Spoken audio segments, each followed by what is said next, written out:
having worked in a couple of different places where there are multiple regimes, I think the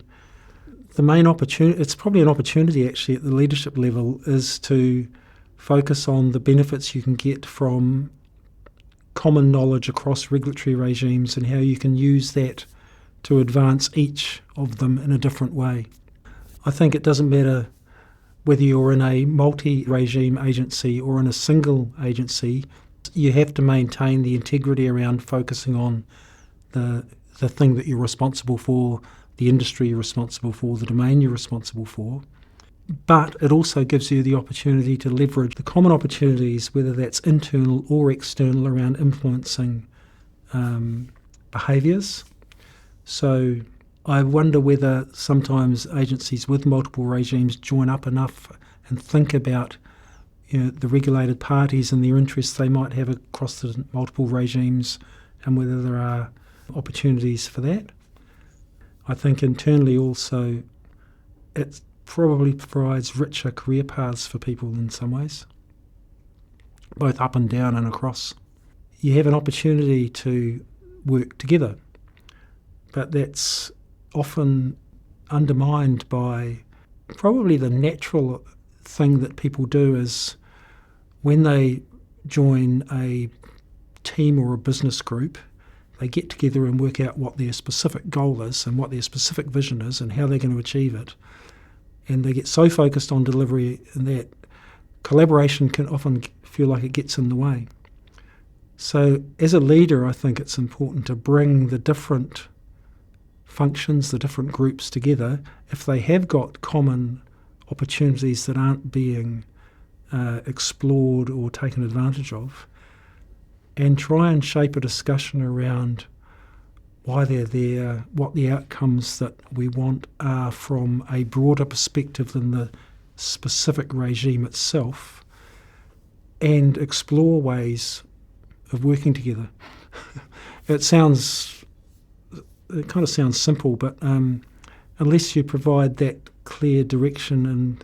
leadership, I think, around the need to engage and the expectation that we will be looking for the bigger picture and how 1 + 1 will equal 3, then people will languish in the places they are and just do their own very good job in the domain that they're in. If you're thinking about, bringing regimes together because they have impact on the same parties, or, one part of it is kind of already experienced in dealing with that, absolutely on the face of it has a lot of merit. The practicalities of it, I think, are very challenging, particularly I've got this example at the moment in civil aviation, where civil aviation is also the HASWA regulator for aviation,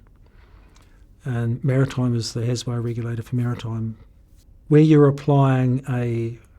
outcomes-based kind of horizontal regime in a very detailed vertical industry kind of context with a very specific way of doing things, and in the case of aviation or maritime, quite detailed and specific international and domestic regulatory regimes, and then you're trying to apply across the top of it a broad health and safety type outcomes-based regime.